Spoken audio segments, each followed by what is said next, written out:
एक बहुत पुरानी कहावत है कि घोड़ों की बला अस्तबल के सर। अर्थात किसी घटनाक्रम या गलती के लिए जिम्मेदार लोगों को छोड़कर बाकी दूसरे लोगों को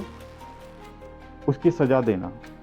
वर्तमान समय में जो घटनाक्रम चल रहे हैं उन घटनाक्रमों के अंतर्गत जो ये पिछले 17 दिनों से ईरान, इजराइल और अमेरिका के बीच जो युद्ध चल रहा है और इस युद्ध के फलस्वरूप जो परिणाम या नतीजे निकलकर सामने आ रहे हैं, इन परिणामों को भी किसी पुरानी कहावत के रूप में चरितार्थ होते हुए देखा और समझा जा सकता है। नमस्कार दोस्तों, जस्ट चिल शो के आज के अंक में आपका स्वागत है और मैं हूं आपका होस्ट चंद्रशेखर तिवारी। आज के इस अंक में हम बात करेंगे ईरान, इजराइल और अमेरिका के बीच चल रहे युद्ध की और इस युद्ध के परिणाम स्वरूप सजा भुगत रहे अन्य देश और उन देशों में रहने वाले नागरिकों को हो रही परेशानियों के संदर्भ में। सबसे पहले हमें ईरान और इजराइल के बीच दुश्मनी के कारणों को समझना होगा। असल में ईरान और इजराइल की कोई सीधी दुश्मनी या लड़ाई नहीं है, लेकिन इजराइल और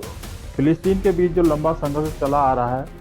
और उसमें ईरान द्वारा परोक्ष रूप से हमेशा से फिलिस्तीन की मदद लगातार की जा रही थी। जैसे कि फिलिस्तीन के आतंकी संगठन हमास, जो कि इजराइल पर हमेशा से छिप कर हमले करता रहा है, उस आतंकी संगठन हमास को ईरान द्वारा आर्थिक रूप से मदद करना,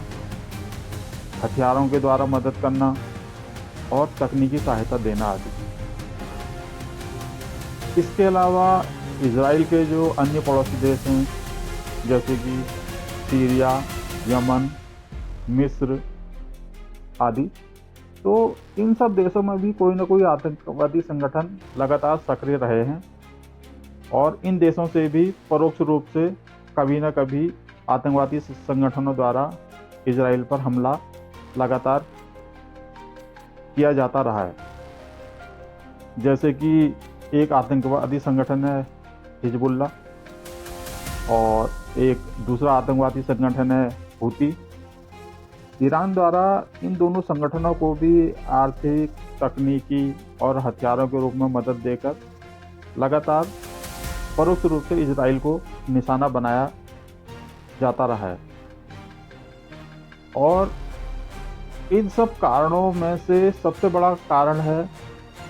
ईरान का परमाणु शक्ति संपन्न देश बनने की जिद और ईरान के कट्टरपंथी नेताओं द्वारा लगातार भड़काऊ बयान दिए जाना और उन बयानों में यह कहा जाना कि एक दिन इजराइल का अस्तित्व मिटा दिया जाएगा। इसके बाद हमें अमेरिका और ईरान के संबंधों को समझना होगा। यहाँ भी ईरान की अमेरिका से कोई सीधी दुश्मनी नहीं है, क्योंकि अमेरिका एक अमीर देश है और साथ ही एक सुपर पावर भी है। तो अमेरिका को अपनी ऊर्जा की ज़रूरतों को पूरा करने के लिए खाड़ी देशों से भारी मात्रा में पेट्रोलियम उत्पादों को खरीदने की ज़रूरत पड़ती है और इसीलिए अमेरिका मिडिल ईस्ट के देशों सऊदी अरब, यूएई, कतर, बहरीन आदि देशों से पेट्रोलियम उत्पाद खरीदता रहता है और इसके बदले में ये देश अपने पेट्रोलियम उत्पादों की बिक्री सिर्फ डॉलर करेंसी में करके अमेरिका की जो करेंसी है डॉलर, उसकी वैल्यू को बढ़ाते हैं और जिससे अमेरिकी डॉलर मजबूत होता है। लेकिन ईरान मिडिल ईस्ट का सबसे बड़ा देश है और सबसे बड़ा देश होने के कारण ईरान मिडिल ईस्ट में अपना प्रभाव जमाना चाहता है और बढ़ाना चाहता है और मिडिल ईस्ट में अपना प्रभाव बढ़ाने और जमाने के लिए ईरान बाकी छोटे देशों को समय समय पर धमकाता रहता है या फिर इन देशों में अपने जो प्रॉक्सी आतंकवादी संगठन है उनकी मदद करके इन देशों में अस्थिरता पैदा करने की लगातार कोशिश करता रहता है। ईरान की इन्हीं हरकतों और रोज़ रोज़ की धमकियों के कारण मिडिल ईस्ट के बाकी देश अमेरिका की शरण में चले गए और इन देशों ने अमेरिका से कहा कि हम अमेरिका को पेट्रोलियम उत्पादों की आपूर्ति सुनिश्चित करेंगे, बदले में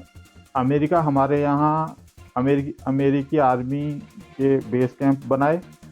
और मिडिल ईस्ट के सभी देशों को ईरान, रूस, चीन के खतरों से सुरक्षा प्रदान करे और इन देशों की अमेरिकी सुरक्षा सुनिश्चित करे। बस यहीं से ईरान और अमेरिका की दुश्मनी शुरू होती है, जहां अमेरिका चाहता है कि ईरान अपना परमाणु कार्यक्रम बंद कर दे और मिडिल ईस्ट के अन्य देशों को धमकाना और इन क्षेत्र जो मिडिल ईस्ट के क्षेत्र में जितने भी आतंकवादी संगठन चल रहे हैं जिनको ईरान प्रत्यक्ष या अप्रत्यक्ष रूप से मदद करता रहा है, इन आतंकवादी संगठनों को मदद करना बंद करे या इन आतंकवादी संगठनों का खात्मा करे। इसीलिए इजराइल और अमेरिका द्वारा ईरान पर हमला किया गया। इजराइल द्वारा ईरान पर भारी मात्रा में मिसाइलें दागकर ईरान के इंफ्रास्ट्रक्चर, उसके तेल संसाधनों पर हमला करके काफ़ी नुकसान पहुंचाया गया और बदले में ईरान ने भी इजराइल पर मिसाइलों और ड्रोन के द्वारा हमला करने की कोशिश करी और थोड़ा बहुत ईरान द्वारा भी इजराइल को नुकसान पहुंचाया गया। लेकिन इजराइल की एयर डिफेंस सिस्टम का जो तकनीक है वह तकनीक वर्तमान समय में पूरे विश्व में सबसे बेहतरीन एयर डिफेंस तकनीक मानी जाती है और इजराइल की इसी बेहतरीन एयर डिफेंस तकनीक के कारण ही ईरान इजराइल पर हमला करने के बाद भी कोई ज़्यादा नुकसान नहीं पहुंचा पाया, क्योंकि इजराइल की एयर डिफेंस सिस्टम ने ईरान द्वारा भेजे जा रहे ड्रोन और मिसाइलों को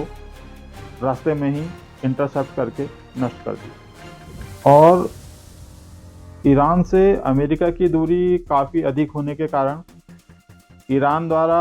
अमेरिका को नुकसान पहुंचाना तो संभव नहीं था, लेकिन ईरान के पड़ोसी देशों में अमेरिका के आर्मी के बेस कैंप होने और वहां से हवाई हमला करने में उन देशों द्वारा अमेरिका को मदद करने के कारण अमेरिका द्वारा ईरान को भारी मात्रा में नुकसान पहुंचाया गया। लेकिन ईरान द्वारा अमेरिका का कोई भी नुकसान नहीं हो पा रहा था, क्योंकि ईरान और अमेरिका के बीच में काफ़ी अधिक दूरी है और जो ईरान की मिसाइल प्रणाली है वो मिसाइल प्रणाली इतनी लंबी दूरी तक मार करने लायक अभी तक नहीं बन पाई। और आखिर में ईरान ने नई रणनीति के तहत उन देशों पर हमला करना शुरू कर दिया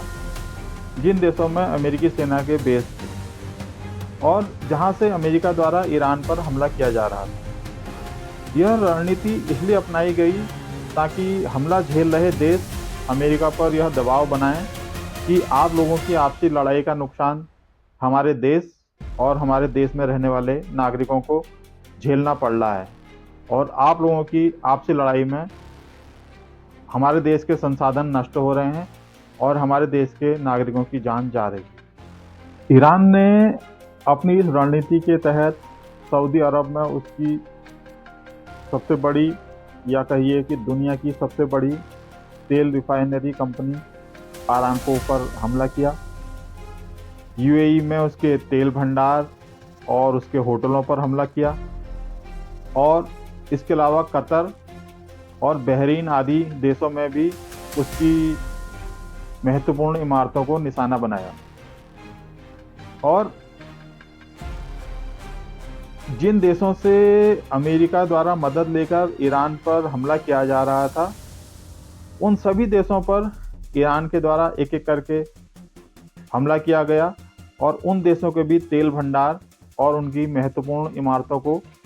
निशाना बनाया गया, ताकि अमेरिका के बेस कैंप जिन देशों में बने हैं उन देशों को जब नुकसान पहुंचेगा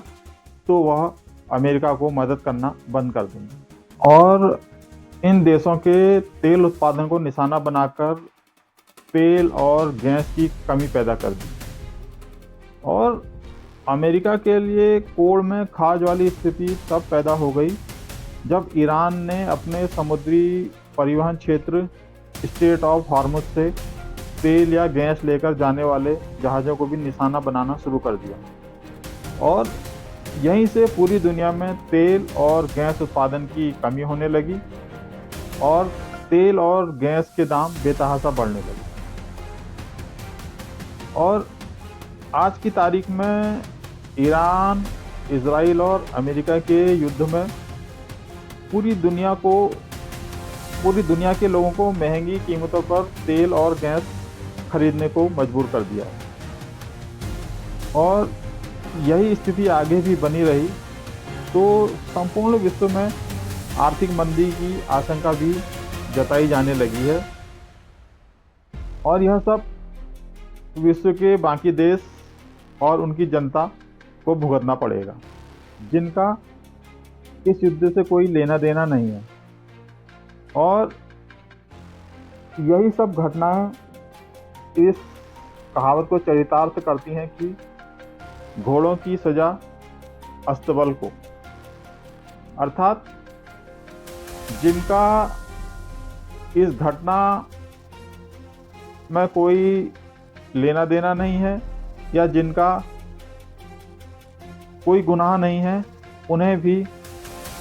इन घोड़ों की लड़ाई में महंगे तेल, महंगे गैस और अन्य चीज़ों में महंगाई की सज़ा झेलनी पड़ रही है।